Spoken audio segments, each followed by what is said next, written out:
Principal साहब वहीं बैठे तो पहले सबसे प्रिंसिपल साहब मैं आप सबका आभारी, ऑल द स्टूडेंट्स,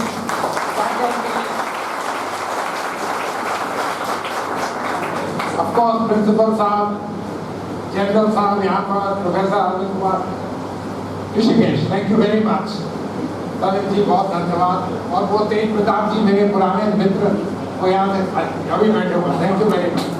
NICWA हम लोगों की अपनी संस्था है विदेश मंत्रालय की, थैंक यू वेरी मच। आप सबका बहुत बहुत धन्यवाद। मुझे पता कि ये लंच के बाद सेशन बहुत,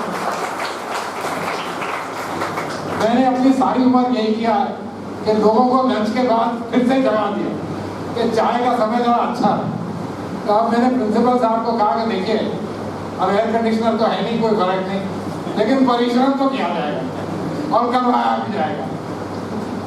तो मैं 2-3 चीजें आपसे कहूँगा, बहुत बड़ी मोटी मोटी बातें, ये राजनीति, कूटनीति, फॉरेन अफेयर्स वगैरह इनके बारे में, लेकिन आप लोगों को मोटा मोटा समझाने के लिए कि ये असल में धंधा क्या है, एंड में तो ये सारी चीजें वैसे हैं।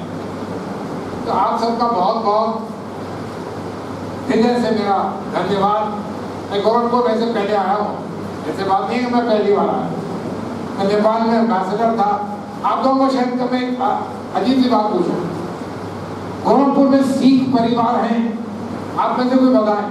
नहीं, 1-2 जरूर होंगे, बड़े लैंड ओनर्स वगैरह हैं कोई सिख परिवार? जी हाँ, भारत के पहले एम्बेसडर नेपाल में गोरखपुर की बहुत बड़े लैंडलॉर्ड सरदार सुरजीत सिंह मजीठिया थे। तो गोरखपुर का सिखों के साथ बहुत पुराना रास्ता वही है जो नाता है, ये नेपाल के है। और मैं उसके बाद 70 साल के बाद मैं सेकंड सिख वहाँ पर एम्बेसडर बना। उस समय हम लोग गुरु नानक देव जी के 550वां सालगिरह मना रहे थे, और एक यही कंट्री हो सकता है जिसने हमारे कहने पे 3 सिक्के जाहिर किए। 3 सिक्के, ये आपको पता, आप अपने आजकल तो कोई सब लोग डिजिटल पेमेंट करते हैं, नोट करते हैं, कोई सिक्के देखते नहीं है, लेकिन 1 रुपए 2 रुपए के यहाँ पर भी कॉइन्स मिलते हैं। आप लोगों को पता, किसी के पास है कुछ, इसको कहते हैं लीगल टेंडर। देश दूसरे देशों के लिए तो मेमोरेटिव कॉइन जरूर इशू करते हैं, यानी कि आपके यहाँ गांधी जी का जन्म दिवस है, हमारी आपसे अच्छी दोस्ती है, तो हम एक कमेमोरेटिव कॉइन करेंगे। लेकिन लीगल टेंडर जो उस देश में सब्जी दाल खरीदने के लिए काम आ जाए, ये कोई नहीं करता। ये बहुत ही रेयर चीज होती है, नेपाल ने हमारे लिए किया, ये नाता है। इसलिए मैं मानता हूँ कि आपके यहाँ आना बहुत इम्पोर्टेंट है, क्योंकि आप एक ऐसी जगह पे लोकेटेड हैं और इस किस्म की संस्था है। महाराज जी और गोरखनाथ ट्रस्ट जो नेपाल के साथ रिश्ता है, उससे आप लोग जिसको कहते हैं बिल्कुल जुड़े हुए, अम्बिलिकली जिसको कहते हैं, मदर और बेटे के बीच में जो रिलेशनशिप है, उस तरह आपका जुड़वात है। भारत और भारत की जो एरियाज अराउंड है, और खासकर नेपाल जो बिल्कुल साथ है, आप उसके साथ जुड़े हुए। आप लोगों को पता है कि गोरखपुर निवासी और कौन से देश में है दुनिया में खास ही ज्यादा नंबर में? कोई बता सकता मुझे? नहीं, आपसे मैं पेचीदा सवाल करता, टीचर लोगों को इतने आसानी से थोड़ी को मिलता। अच्छा, आप में से बताएं मुझे एक कोई देश थोड़ा सा भारत से दूर, खास दूर नहीं, अमेरिका की मैं बात कर रहा हूँ, जहाँ पर बहुत सारे गोरखपुर निवासी हैं। एवरीबॉडी गेस, बताइए। कनाडा में तो सिखों की दादा। और बताएं। नेपाल तो एरिया के बिल्कुल पास में है। और बताएं, एक देश बताएं, वो देश है बैंकॉक, थाईलैंड। बहुत बड़ी तादाद में गोरखपुर से लोग हैं वहाँ पर। ये ब्रिटिश जमाने का कुछ एक रिलेशनशिप है। बहुत सारे लोग यहाँ से कलकत्ता जाते थे उस समय, अब तो सब लोग दिल्ली बॉम्बे वगैरह जाते हैं। उस समय कलकत्ता में बहुत एक्शन होता था। कलकत्ता से लोग बर्मा जाते हैं और बर्मा से ये बहुत बड़ी हमारी कम्युनिटी गोरखपुरी लोगों की बैंकॉक में। मैंने आपको इसलिए कहा कि आपको पता होना चाहिए कि आपके ही लोग जो हैं कहाँ हैं और कहाँ हैं। कनाडा, यूनाइटेड स्टेट्स, यूरोप में तो सभी लोग हैं, गल्फ में भी सभी लोग हैं। और बिल्कुल ये भी एक भारत की पहचान है कि हमारे यहाँ बढ़िया लोग आते हैं, जिनको लोग काम देना चाहते हैं, जिनको लोग रखना चाहते हैं। अब मैं आपसे एक सिंपल सा सवाल करूँ, उसके बाद टीचर्स का सवाल। पहले आपका सबसे इम्पोर्टेंट चीज किसी शख्स को, किसी आदमी औरत को या किसी जगह को, कंपनी को मानने के लिए सबसे एक इम्पोर्टेंट चीज आप मुझे बताइए, और फिर मैं दूसरी चीज भी पूछूंगा जो जिससे डिटरमिन करते हैं कि ये इम्पोर्टेंट चीज है, शक्तिशाली चीज। क्या एक चीज हो सकती है, बताइए।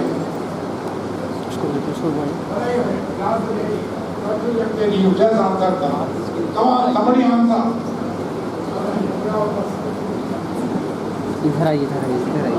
कोई नहीं समझ सकता, आप बताएं। अगर आप अपने आप को शक्तिशाली समझे तो क्या होना चाहिए आपके पास? हम दोनों को लिंक जाऊंगा। कॉन्फिडेंस इससे हो ही नहीं रहा है। लेकिन कुछ मजबूत आनी चाहिए। तुम नहीं करोगे? कॉन्फिडेंस तो कहने की बात होती है, तो छोड़िए। हाँ वो तो कहने की बात होती है। असल में बताइए किस चीज जिसके पास है उसको आप चाहे आप अच्छा लगे ना लगे, लेकिन सर तो कहना ही पड़ेगा। पैसा। दुनिया कोई अलग नहीं है। उसी तरह जिसके पास पैसा है एंड में उसी की गेम। दूसरी क्या चीज है, वो पैसे के साथ जुड़ी हुई है वैसे, लेकिन नॉट नेसेसरी। मोटी बात नहीं करें जिसके पास जो पैसे से जुड़ी हुई थी। बिल्कुल सही कहा। अमेरिका को क्यों लोग कहते हैं कि सबसे ज्यादा इम्पोर्टेंट कंट्री देश दुनिया में, क्योंकि उनके पावर भी है और पैसा भी। और मैं आपको वही दिखाऊंगा किस तरह ये जो पैसा है ना, इसके लिए हम लोग इकोनॉमिक्स में, आप तो कुछ लोग इकोनॉमिक्स अर्थशास्त्र वगैरह पढ़ते हैं, तो एक कॉन्सेप्ट है ग्रॉस डोमेस्टिक प्रोडक्ट, इसको कहते हैं नेशनल इनकम, जीडीपी। एक बहुत कॉन्सेप्ट है, ये एक किस्म का टोटल। अब भारत का जीडीपी जो है हम लोग मानते हैं करीब $3.5 ट्रिलियन। इसको आप मल्टीप्लाई कर लीजिएगा, 80 से तरफ लीजिएगा, प्लस 1000 मिलियन आगे लगाइए, 100 करोड़ से आगे लगाइए, $3.7 ट्रिलियन हम लोग कहते हैं। देख लोगे इसका क्या मतलब है? इसका मतलब है आपकी इनकम, इनकी सबकी इनकम जोड़ दी जाए तो टोटल क्या है, ये मोटा है। वैसे तो डेफिनेशनल पॉइंट है, इस तरह हो नहीं सकता। जिस भी देश के लोगों का टोटल सबसे ज्यादा होगा वो सबसे ज्यादा शक्तिशाली होगा। आज के दिन में अमेरिका उठेगा, दूसरी जगह में चाइना। लेकिन जिस तरह दुनिया का उठ जा रहा है, बिल्कुल लगता है कि अगले 10-15 साल में चीन दुनिया में सबसे बड़ा कंट्री, और उसके बाद नंबर 2 होगा अमेरिका। अब मैं आपसे एक और सवाल पूछना चाहता हूँ। अभी मैंने आपको कहा कि हम ये जीडीपी का फिगर किस तरह लेते हैं, इनका टोटल करके हमें जीडीपी का फिगर आता। तो आप बताइए, एक तो हो गई वो राशि कि इनके पास कितना है, समझ लीजिए इनका भी उतना ही है, वो एवरेज हो गया। एवरेज को मल्टीप्लाई किससे करते हैं, बताइए एवरेज को किससे मल्टीप्लाई करते हैं? मल्टीप्लाई करेंगे, बिल्कुल सही, संख्या से मल्टीप्लाई करते हैं। आप मुझे बताइए पिछले साल 2023 में क्या ऐसी चीज हुई जो चीज एक तो नहीं लगता कि ये वापस आ पाएगी, लेकिन जिससे भारत की दुनिया में भूमिका बिल्कुल बदल गई।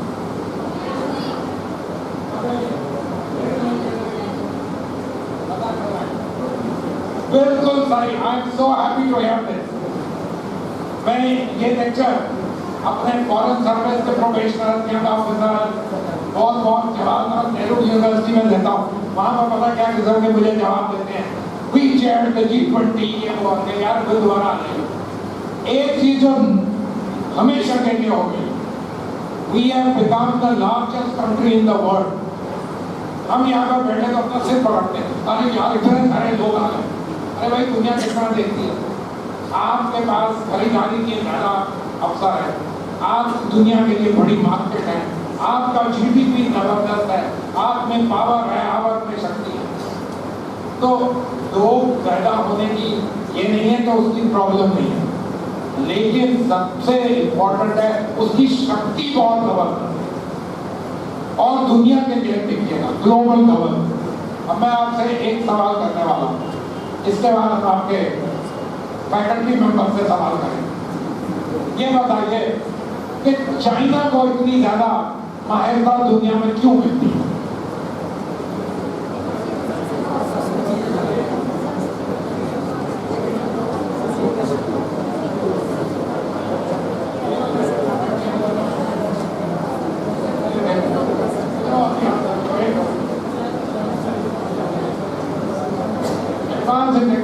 That's true, but not really the case. बताइए, कोई बताइए क्यों इतनी ज्यादा प्रमुखता चीन को मिलती है?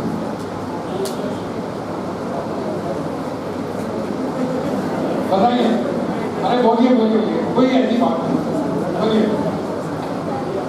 पॉपुलेशन तो हमारे उससे ज्यादा है, उनको मिलती है क्योंकि वो सिक्योरिटी काउंसिल के परमानेंट मेंबर है जो वीटो दे सकते, यानी अंतरराष्ट्रीय लेवल पे जो भी लॉ वगैरह बना रहे हो उसमें चीन, Russia, United states of America, Britain और फ्रांस, ये लोग अपने आप को कहते हैं कि सेकेंड वर्ल्ड वॉर हमने जीती थी, तो इसलिए हमने ग्लोबल ऑर्डर जब बनाए हुए अपने आप को वीटो पावर दे दी। आप लोग बात करेंगे, हम लेकिन ना कर दिया तो बात का ना हो गया, इसलिए हम लोग सब चीन तो मान्यता देते हैं। एक किस्म की रिस्पेक्ट देनी पड़ती है क्योंकि इंटरनेशनल पता है चीन को 1945 में ये क्यों मिला।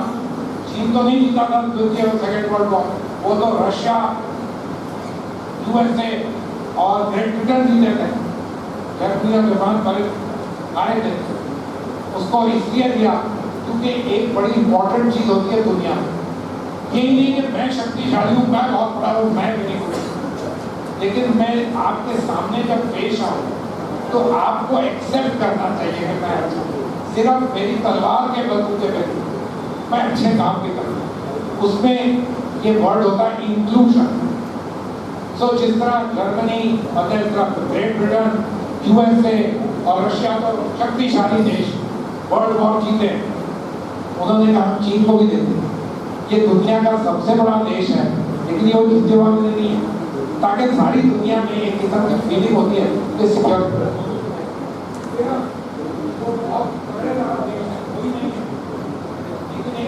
का हिस्सा नहीं,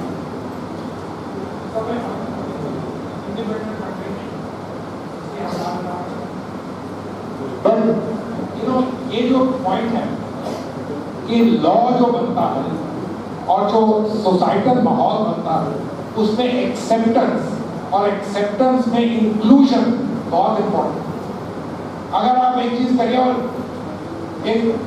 और मैं क्या कहूँ, 2/3 दुनिया को बिल्कुल छोड़ दीजिएगा, छोड़िए नहीं हम ही चलाएंगे दुनिया, तो थोड़े दिनों के बाद वो 2/3 लेने फायदा फिर आप अपने ही दुनिया चला। ये होता इसी तरह, ये चीज चेंज हो गई। अब इसके बाद ग्लोबल गवर्नेंस में कोई भी चेंज आए, कभी भी चेंज आए और चेंज आएगा। क्यों? क्योंकि यूरोप और यूनाइटेड स्टेट्स जो वेस्टर्न देश है उनकी भूमिका रिलेटिवली कम हो रही है। चीन, भारत, इंडोनेशिया, नाइजीरिया, ब्राजील, इनकी भूमिका बढ़ रही है, इसलिए दुनिया में संतुलन का तो चेंज हो गया। और जब कभी चेंज हुआ भारत जरूर जिसको कहते हैं ग्लोबल माइंडेड। मैं इस चीज को ये कहता हूँ कि 1947 में प्रधानमंत्री जवाहरलाल नेहरू ने यह संकल्प किया कि हम लोगों की एक दास्तान है, अंग्रेजी में कहते हैं ट्विस्ट विद डेस्टिनी, कि हमारे को लिखा हुआ कि हम बनेंगे कुछ। 2023 में एक बड़ा पड़ाव हो। दूसरा जो उसको संकेत करता, प्रधानमंत्री मोदी ने G20 की अध्यक्षता की, दुनिया के 20 सबसे ताकतवर देश उनकी अध्यक्षता की और सक्सेसफुली। ये सब प्रमाण देता है कि भारत दुनिया में अब रिकॉग्नाइज्ड फोर्स, जिसको कहते हैं प्रैक्टिकली रिकॉग्नाइज्ड, उससे डिजूरे मतलब के लीगली वगैरह वो होने में टाइम लगता, हमेशा हर एक चीज का टाइम लगता, लेकिन फर्स्ट स्टेप ये होता है कि आप असल में हैं, ये नोट करने की बात। अब मैं आपको 2-3 आंकड़े दिखाने वाला हूँ, आप सिंपल वाले आंकड़े जरा इनको समझने की कोशिश करिए।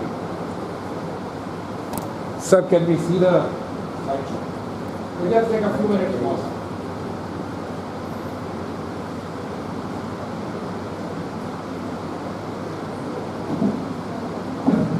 Just bring this down. It's not working. I think there's no mark. अच्छा, बिल काम तो जैसे लगे हैं। अब तेज प्रताप सिंह जी तो चले गए, लेकिन मैं सवाल करता हूँ अभी आपके फैकल्टी मेंबर्स से। सर, आप मुझे ये बताइए, 1947 में we were a big country but a poor country. We had just been decolonized. बहुत सारे मसले थे. We went through 1962. Lots of problems. हम सब जानते हैं. मैं भी छोटा था लेकिन था तो सही. आप मुझे एक इंस्टेंस बताइए जबकि हम लोग अपने मन में भारत के बारे में सोचने लग पड़े कि हमारा ट्रिस्ट विद डेस्टिनी होने वाला। आप एक मुझे टाइमलाइन बताइए, the further away from today the better. बताइए आप लोग जो अगले 4 रोज में बैठे, and please don't hesitate, just say. I won't ask the senior most, it's not very fair, so let's ask the young lady. Young lady, please tell me, एक चीज बताइए, एक चीज साल जिससे हमें लगने लग पड़ा, दुनिया को भी लगने लग पड़ा, लेकिन हमें लगने लग पड़ा कि we as a country are kind of arriving on the world and not 1962 we lost the war, you know, वो नहीं जो प्रोफेसर साहब बता रहे थे कि ship to mouth existence PL 480 United state, वो नहीं, वो सब था। क्या हुआ बताइए? आप लोगों के यहाँ से बहुत ज्यादा दूर की बात नहीं है। अरे यार सोचिए भाई, आप लोग इतने यंग तो है नहीं, बताइए। Do you remember 1971, the creation of Bangladesh? Do you recognize what a difference it did to us? If not to you all, you are all very young. Did it, sir, to you? Did it to your parents? Did it, sir? आज भी हम क्या बात करते हैं? In some senses, जब हम the creation of Bangladesh, new country, और ये नहीं कि छोटा सा country, very big country, 170 million people, very big country, created as a result of India and literally the showing of our power in the region. Did it not change our mindset about who we are? जिसको कहते हैं हमारा अपना self-realization that we are not a small country just getting bigger here and there. We are an achieving country in the world. अब मैं आपसे एक और सवाल, करीब 20-25 साल बाद एक इवेंट हुआ जिसके बाद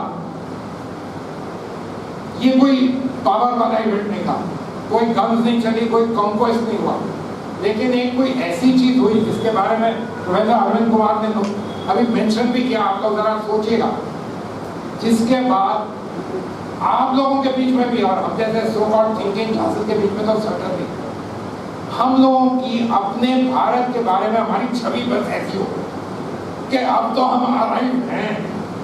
बताइएगा मुझे क्या चीज हुई? ये करीब 25 साल पुरानी बात है। नहीं सर, 1972 और 71 में क्या फर्क होता है? 72 में क्या हुआ यार? 98 Pokhran important, but I think something more than that. Because in 74 the world already knew that we were a nuclear power in the making. What happened in the year? No, sir, it's not something that happened in India. LPG model क्या लगे sir? LPG model LPG liberalisation नहीं, वो सब सही, we are making our economy stronger. एक चीज मुझे बताइए, और प्रोफेसर अरविंद कुमार जी के लेक्चर को याद करिएगा, उन्होंने एक लफ्ज यूज किया था, बहुत इंपॉर्टेंट लफ्ज, ग्लोबली, जो हुआ इससे हमने अपना हमारा मनोबल, बताइए क्या? बोलिए बोलिए मैडम, डोंट हेजिटेट, से not G20, BRIC. So there's a huge, massive company in the world called Goldman Sachs, one of the world's largest investment banks. उनके चीफ इकोनॉमिस्ट होते थे लंदन में जिम ओनील। इन्होंने एक एनालिसिस किया और कहा कि अगले 50 साल the following 4 countries will count: China, India, Russia and Brazil, brick. वो हम लोगों ने पॉलिटिकली एक अफ्रीकन कंट्री को देना था तो उसको ब्रिक्स बना। अब आप मानेंगे, इस एक चीज जो हमने नहीं की, एक और अध्ययन था, एक इकोनॉमिस्ट सिटिंग इन लंदन, इससे हमारे मनोबल में क्या हुआ? सडनली वी थिंक कि अगर विकसित देशों का एक गुण है तो हमारा भी एक गुण है, हम उनके साथ बराबरी की बात करें। Have you seen the perception differences among us? And how do you think the G20 came about?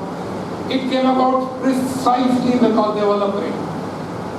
So उन्होंने ये कहा कि अब ऐसा है, ये जो देखिए जब देश इकट्ठे होते हैं, अगर तो सारे एक किस्म के हैं तो फिर तो तानाशाही की बात है। अगर आप कुछ और करना चाहते हैं कि भाई आप लोग क्या बहुत परिस्थिति प्रॉब्लम है, डिजास्टर है, हमने कुछ करना है, तो अगर मैं बहुत तरह का अमीर आदमी हूँ तो थोड़ा सा मेरे को भी अपने बटुए से खर्च करना ही पड़ेगा।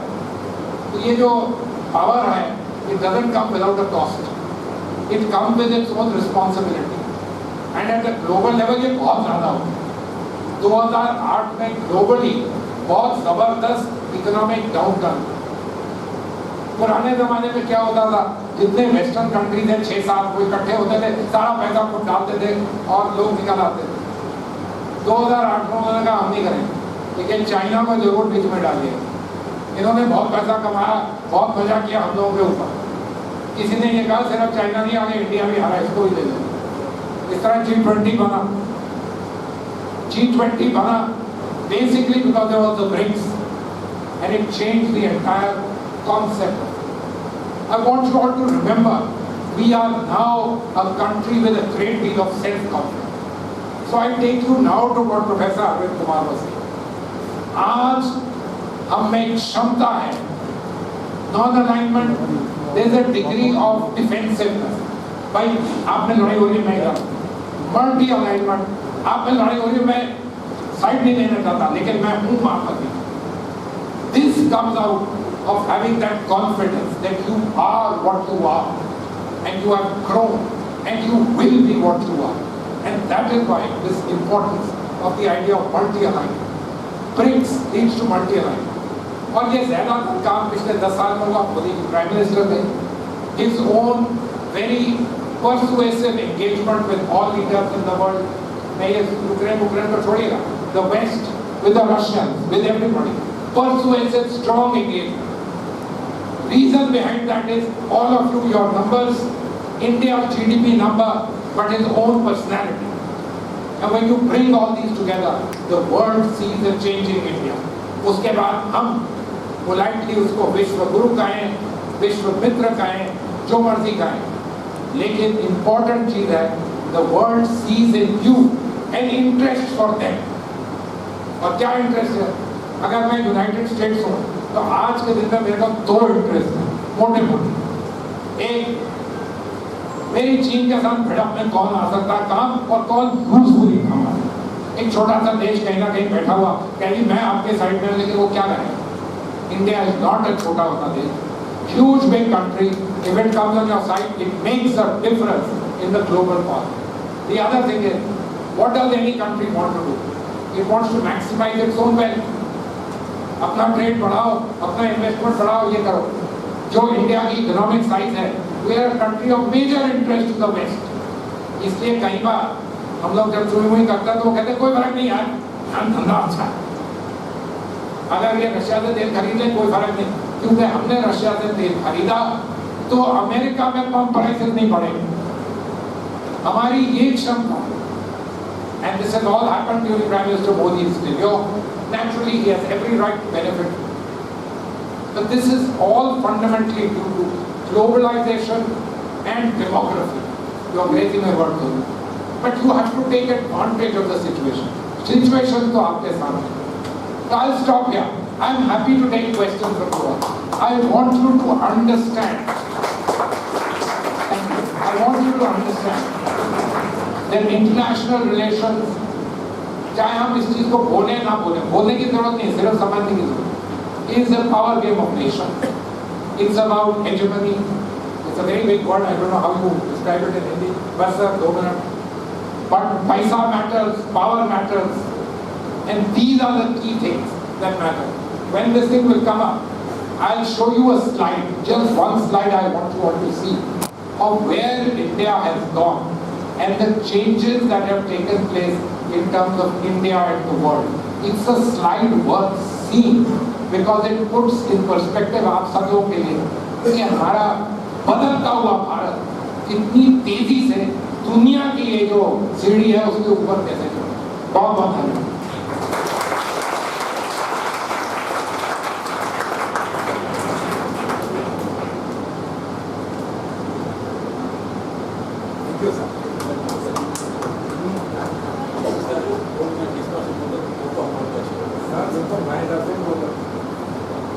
सर हमारे वो कहाँ एक्सपर्ट जो दिखा सकते हैं, जरा पावर पॉइंट ऑन करिएगा। एक सब लेटर की समथिंग प्रॉब्लम ऑन करो, इसकी स्लाइड नंबर 2 को ऑन करो।